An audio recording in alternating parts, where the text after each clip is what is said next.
Why not the Dodgers? The Dodgers on the brink of elimination starting today against the Arizona Diamondbacks. They have one game to win, three separate times. Can they do it? How can they do it? What's the plan? What's the changes? All that coming up and more. So let's get locked on Dodgers. You are Locked On Dodgers, your daily Los Angeles Dodgers podcast. Part of the Locked On Podcast Network, your team every day.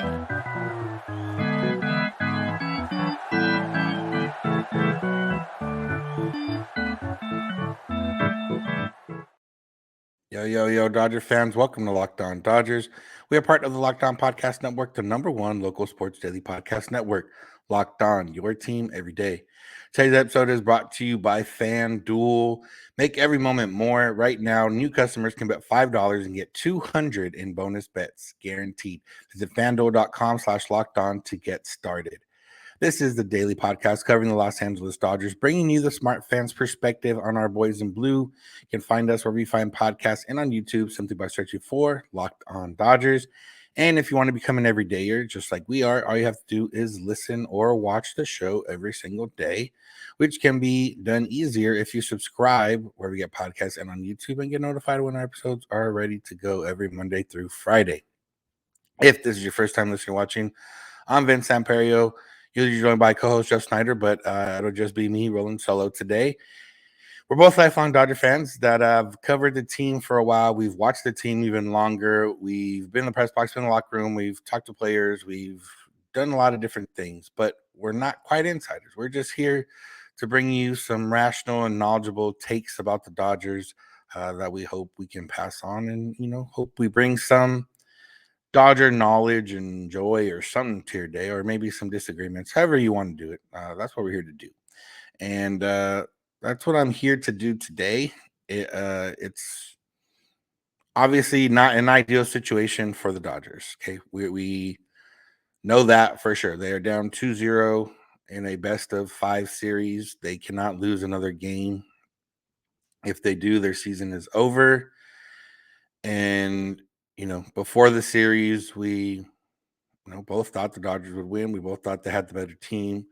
On paper, they still have the better team, but they are not performing as the better team. The Diamondbacks have been the better team throughout the first 2 games. The Diamondbacks have had a better offense. They've had better pitching. They've had, I guess defensively hasn't really been an issue other than the first batter of the game of game 1. But yeah, it's basically anything that can go wrong has gone wrong for the Dodgers. Clayton Kershaw, Bobby Miller, both have very short starts, emphasis on very short. The offense has not got it going. Their 2 MVP candidates have a combined 1 hit through the first 2 games. And yeah, it just, nothing has gone right for the Dodgers. And, this is an episode where we're just going to talk through some things. We're going to talk through what has to be done, and this episode can be summed up, pretty quickly, in the sense of what has to be done. Well, the Dodgers have to score more than Diamondbacks. The offense has to show up. The pitching has to get people out, and obviously that's a lot easier said than done. But that's what it comes down to. But are there different ways and different things the Dodgers can do to help that? I think yes, and I think there's it's already been discussed that Dave Roberts mentioned yesterday. But it's one of those things where I've thought, Jeff obviously had to cover the last 2 episodes. I appreciate him. I had a pre-planned trip, and it's one of those things where I've just been thinking why, why the Dodgers? Why does the Dodgers rookie admit that he was nervous and that led him to maybe make a mistake on a ball in the outfield? And why do the DBacks rookies hit home runs and score runs and everything else? Obviously there's a lot more nuance to that, but why? Why does the Diamondbacks top of the order get base hits where runners are in scoring position and the Dodgers do not? Why do the Diamondbacks pitchers get through the first inning unscathed while the Dodger pitchers have given up 9 runs in the first inning? A lot of questions of that. And valid questions, obviously. Why us? But for the sake of it, considering this might be the last day of the Dodgers season, flip it. Why not the Dodgers? Why not? Why won't the Dodgers become the, I think, 11th team to come back from a 2-0 deficit? Why can't the Dodgers win 3 games in a row? Why can't the offense put up, 5+ runs the next 3 days?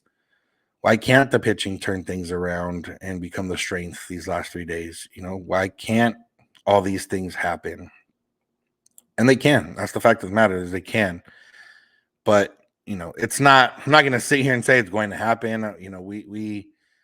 We are positive here on Locked On Dodgers, but we're not, naive to a sense. It's not an easy task. It's not as simple as boom, boom, boom, that's going to happen. And I remember doing an episode similar to this in 2020 when the Dodgers were down 3-1 in the NLCS. And, kind of what I laid out is like, look, this is going to be tough. It's not going to be easy. There's a lot of things that have to happen, but here's the path. And that path back in 2020 was easier in the sense of, the Braves pitching wasn't quite where they wanted it to be, probably. Whereas on this front, the Diamondbacks have their pitching set up. They have Brandon Pfaadt in game 3, who's, not perfect, but has the ability to maybe be good enough. And then they have Merrill Kelly and Zach Gallen in games 4 and 5 on normal rest. So it's set up in that sense for them. But the path for the Dodgers has more to do with the Dodgers than it does with the Diamondbacks at this point. Yes, the Diamondbacks have been really good. Yes, the Diamondbacks have outplayed the Dodgers. Yes, all that stuff. But the Dodgers haven't played to how they're supposed to play. The Diamondbacks are playing full potential. Everything is going right now. And for the Dodgers, it hasn't been that way. And so that's why you get thinking, why not us? Why not? And, the path to coming back down from an 0-2 deficit, doesn't start with, oh, we have this lined up and we have this lined up at this point in time. It starts with game 3, and obviously, a lot of this stuff is going to come obvious or blah, blah, blah, whatever. But you can't win game 4 without winning game 3. You can't win game 5 without winning game 3. You have to win game 3. So game 3 becomes, the ideal or the main thing. And in game 3, it might be the most evenly matched in the sense of everything that's going on. Like Brandon Pfaadt versus Lance Lynn is, you would think Lance Lynn probably has a slight advantage, but that's more based on Lance Lynn being a veteran, Lance Lynn, being able to use that to his advantage. So we don't know. But again, you can only win one at a time, and game 3 is what's up. So this is where the Dodgers have to wake up. The offense has to wake up. And there's been a lot of talk about the schedule and everything else. But at this point, even with the days off, you can't use that as an excuse anymore if you wanted to, because it's still been weird. Like, this is the 3rd game since Saturday. So Saturday, Sunday, Monday, Tuesday, Wednesday. So the 3rd game in 5 days. That's a lot better than the first game in 5 days. So offensively, step it up. Brandon Pfaadt has not been that great in the entire season. Wasn't that great in the Diamondbacks' first playoff game. The offense will have to jump out early, and that's where it starts.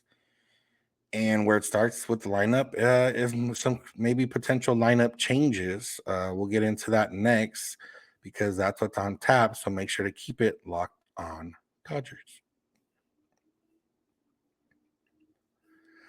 Today's episode is brought to you by FanDuel. October baseball is back, and you can make your postseason debut with FanDuel, America's #1 sportsbook. Join FanDuel today, and you'll get started with $200 in bonus bets guaranteed when you place your first $5 bet. So visit FanDuel.com/lockedon to create your new account. Then you can get in on the action from the first pitch until the final out. Bet on everything from strikeouts to home runs to who will win the game. And if you don't want to wait the whole game to get a W, predict what will happen in the next at bat with quick bets. And right now, why not go put down that $5 that you now have on the Dodgers to win the series? Why not? You either win big and be happy, or if the worst comes to worst, you get $200 in bonus bets after that to use on whatever else you want to put some wagers on. So go head over to FanDuel.com/lockedon right now. Step up to the plate this postseason with $200 in bonus bets guaranteed. Make every moment more with FanDuel, official sports betting partner of Major League Baseball.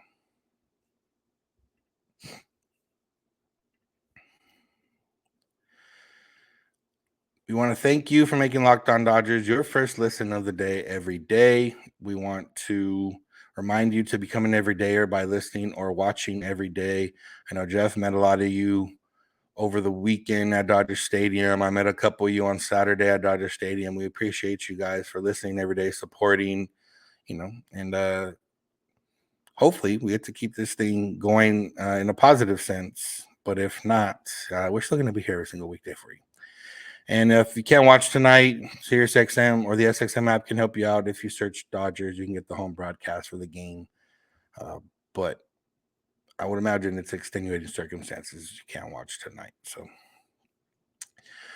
all right. So on the lineup, Dave Roberts was not at the optional workout at Chase Field on Monday. And it's because he was talking with some of the front office and staff and, planning out how to get this series back. And one of those changes he mentioned was with the lineup, with all the right-handed pitchers the Diamondbacks have starters-wise, it's been the same lineup. And it's been, Peralta and Hayward in the outfield, Mookie at second. And that's basically it, because everyone else is kind of in their spot that they normally would be. But Dave Roberts did mention that some changes to the lineup may be coming. One of those changes to the lineup, or at least a couple of the names thrown out there, Chris Taylor, Kike Hernandez in the starting lineup. I would imagine that means Peralta sits and you get Chris Taylor out there in left field. I would imagine, I don't know if they would sit Hayward. I think maybe they'd sit Rojas and get Kike at short. That'd be potential of what they want to do. If not, I guess they could stick Kike in the outfield in center or right and get Hayward out. It's not a really nobody has hit anyway, so it's not a matter of. It's just a matter of getting some guys in there that have done it in the past, and it might not be anything more than that. Like, David Peralta's been nice all season, but we don't know him to be somebody that can come through in October as Dodger fans. Jason Hayward, same thing. Been great all season, been nice all season. We don't particularly know him on the Dodgers as someone who can help them out in October. Kike Hernandez and Chris Taylor, for whatever it's worth, we've seen them as Dodger fans come through in different ways. Chris Taylor, walk-off homer against the Cardinals in the wild card game, 3 homers in game 5 of that same year against the Braves to send it back to Atlanta.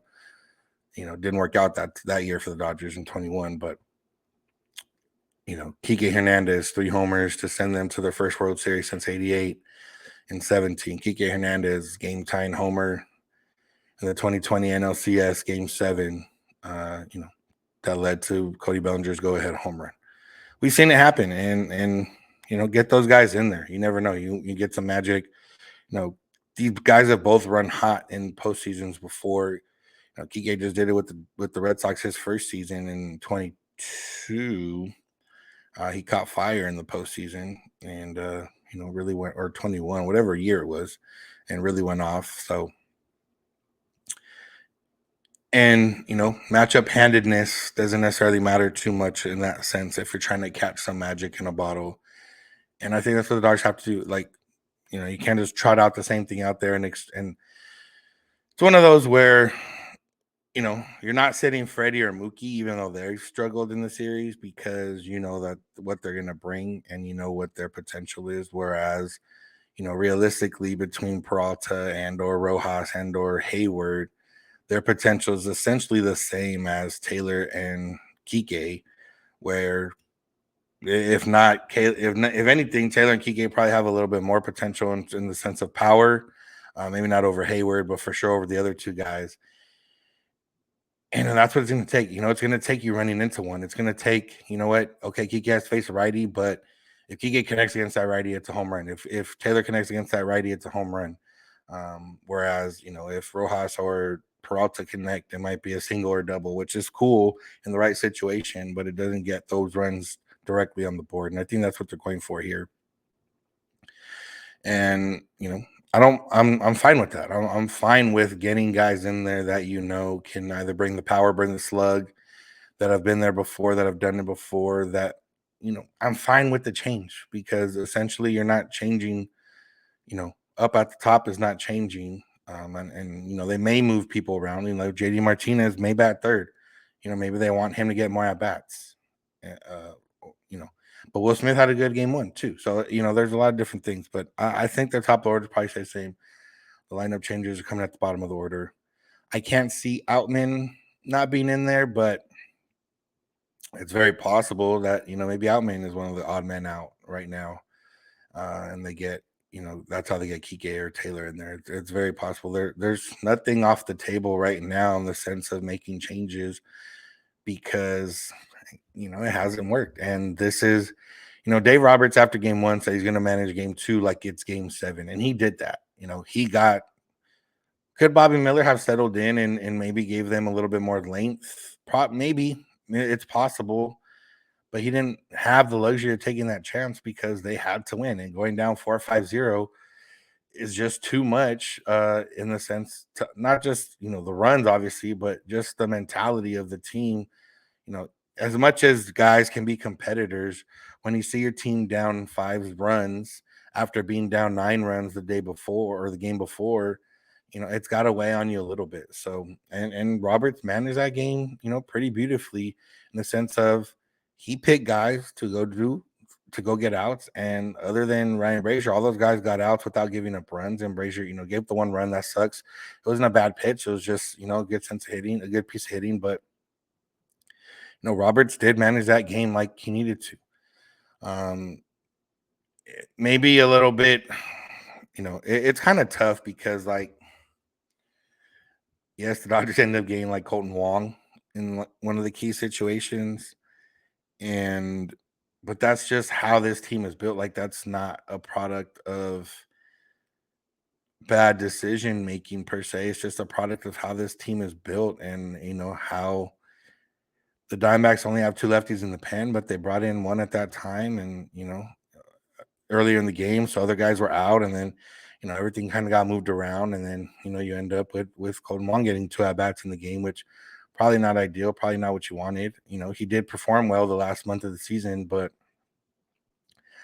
he also didn't. He performed almost historically bad the first part of the season when he was not with the Dodgers. So all in all, I think the lineup changes. If you get Kike and Taylor in there, you just feel more comfortable, or at least I do. And like I said, playoffs not rational, but it doesn't need to be. And this is where, I think it's been a bad rap for analytics and blah, blah, blah, and all this other stuff. Like, well, I mean, you could find different analytics to find what you want or different numbers, not analytics. You can find different numbers. You can cherry pick stats to find what you want to put a lineup in there. But overall, against right-handed pitching, the numbers probably say, you keep the lineup the same because that's your most optimized lineup. They're not going to do that. They're going to get a couple guys in there that can do some damage, potentially have done damage before, and that's perfectly fine. And that's what you should be doing. Everything's on the table in this next game. We're not going to talk about the next 2-3 games. We're talking about this next game. Everything's on the table in game 3. That's what they got to do. So what's the pitching plan? And, why not the Dodgers? That's what's next on tap for us. So make sure to keep it locked on Dodgers. Today's episode is brought to you by Jace Medical. Jace Medical can provide you with the Jace case. And what does the Jace case have? The Jace case has 5 life-saving antibiotics for emergency use. Don't be caught unprepared. Everyone should be empowered for themselves and their loved ones during the unexpected. There's an earthquake. There's some flooding. There's, whatever else happens that is a natural disaster potentially, or just something happens that you can't go outside. Maybe there's bad air quality, whatever it is. The Jace case can help you out with those 5 life-saving antibiotics, and it's easy to get. All you got to do is fill out a simple online form. In some cases, you got to talk to a doctor after that, one of the board-certified physicians that Jace has, and you can get your Jace case sent directly to you. Best part is you can also continue to get ongoing care from their physicians on any treatment-related questions. This thing is doctor-created and doctor-recommended. So go check out Jace Medical right now. Get yourself a Jace case and be prepared for the unexpected.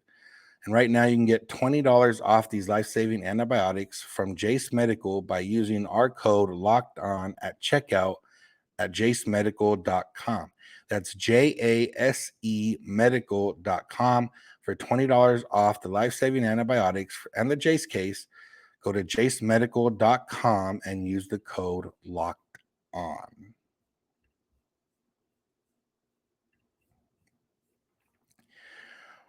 Once again, you can become an everydayer by listening every day. You can find us where you find podcasts and on YouTube.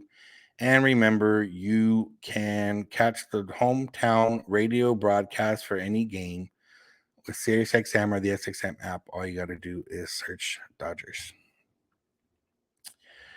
All right, the pitching plan. Well, let me put it. Some of the pitching plan is all hands on deck. Whatever needs to happen. Everybody's available. Everybody can throw, and there's nothing off the table.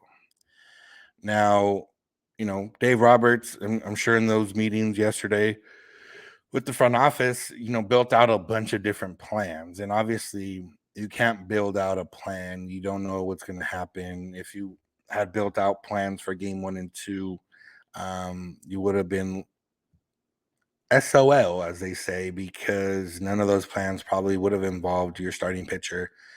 1, not getting out the first inning, and 2, not getting out the second inning. The pitching plan, all we know right now is Lance Lynn is starting the game. And I would imagine they told Lance Lynn, you give us everything you got for 3 innings. And that's all you're getting, 3 innings, 1 time through the lineup, maybe 1.5 times through the lineup. Okay, Lance Lynn, that's what you're on. Can that be extended if he pitches well? Yes. Can he go through 3 perfect innings and the Dodgers pull him? Yes. Will any of those decisions be wrong? Can't say at the moment, but you're getting what you're getting. What else is in the pitching plan? Ryan Pepiot, I would imagine, will pitch at some point in this game. Ryan Pepiot might get the same, treatment or words as Lance Lynn. You're getting 1 time through the lineup, 3 innings, whatever. Or maybe more if you come in at a later point in the lineup. That's all you're getting. Give us all you got for 3 innings. And then you have the bevy of arms for the last 3 innings. Now that's an ideal world, ideal situation. Lance Lynn gives you 3 scoreless, Samperio gives you 3 scoreless, and now you have your best arms to get you through the rest of that game. Now, obviously, it's not probably going to go that way. But that's the plan. I think the plan is Lance Lynn. If Lance Lynn comes out in the middle of an inning or in trouble, somebody will clean up that inning. Probably a Vessia or Ferguson. Hopefully they clean up that inning. And then you got Pepio with the clean inning for as long as he can go. And then you got the rest of the arms ready to go. There's nobody off the table. There's no, saving for tomorrow, because there is no tomorrow if you don't win today. So everybody's on the table. That's got to be the pitching plan. And then, after that, you move on and you see what you have left and you go to game 4. But you can't do that without winning game 3. And game 3 is essentially as all hands on deck as possible. The good part is, there was the day off, so all your relievers will be rested, and you have 2 guys with some length that haven't pitched yet this series. So that's the pitching plan. That's the way it goes. But again, the way game 3 can be won will be through the offense with the backup strength of the pitching. The pitching can lead the way, but it wouldn't lead itself to ideal situations. The Dodgers winning 2-0 would be great because all you need to do is win, but it wouldn't inspire much confidence. And, if you're into that, if you need to have inspired confidence more, and the win, you get the win, beneficial. You have the win and some inspired confidence. That's a little bit gravy on that. So, and as we come toward the end of this episode, I once again just like to say, why not the Dodgers? If you've listened to this show for a while, of the 2 of us, between Jeff and I am not the one that remains positive and optimistic and all this for the postseason. Once it gets to October, I think the Dodgers aren't going to score runs. And it's not of like, there's not a sense of, I told you so. Like the Dodgers, like, I don't want that to happen, but I've just seen it enough. And to me, it's like, I can't in my head get excited. Like, oh yeah, the Dodgers, blah, blah, blah. Because they could have a team of all-stars and I still would expect them to score 0 runs. But that's just the irrational, fan in me. Pitching-wise, I'm usually a little bit more confident in the pitching for whatever reason, even if it's an unfavorable matchup. Just because I think of it on the other side, like, the fans of the other teams probably think their team's not going to hit. Although I guess Diamondbacks fans might think they are going to hit because that's all they've seen so far this postseason. So, but why not the Dodgers? Why not us? It's weird to have an underdog mentality in a series where you expected to win and you were, playing a team that you played better against in the regular season, a team that you finished, 16 games better than in the regular season. But you didn't come out and bring it. They did. And now you're in a tough spot and now you're fighting for your season. And, I don't think it's going to come down to anything more than execution, and that's maybe where I'm the most rational in this. It's not going to come down to, anything else other than, hey, the Dodgers need to go score more runs than the Diamondbacks for one game. Game 3 tonight. Go score more runs than the other team. You live to fight another day. We talk about tomorrow. Tonight, you go score more runs than the other team. I don't care how it happens. I don't care how it looks. You go do it. And you see how much fights have. We've seen. That's why, I don't like to get drawn into this team is so fun and this team is different and all this other stuff. And, because look, they're down 0-2. They're in the hole. Now, if they come back and win this, then yeah, you can say, oh, it's because this team was different or blah, blah, blah, whatever. And I remember in 2020 being down, 3-1, and I remember the talk on the broadcast about how, they started a group chat and they were ready and blah, blah, blah. And they were talking about how they're ready for the season end and all this other stuff. And then the offense starts off by striking out like 7 times against AJ Minter or whatever, like a guy who's not even a starter or reliever. And it was just like, well, here we go again. We're, so much for all I'm glad all those text messages went through, because this is how they're performing. And they ended up winning that game. And to come back down from 2-0, it's going to take, like I said, execution and going to take a little luck, and the Dodgers haven't had any luck really go their way this series.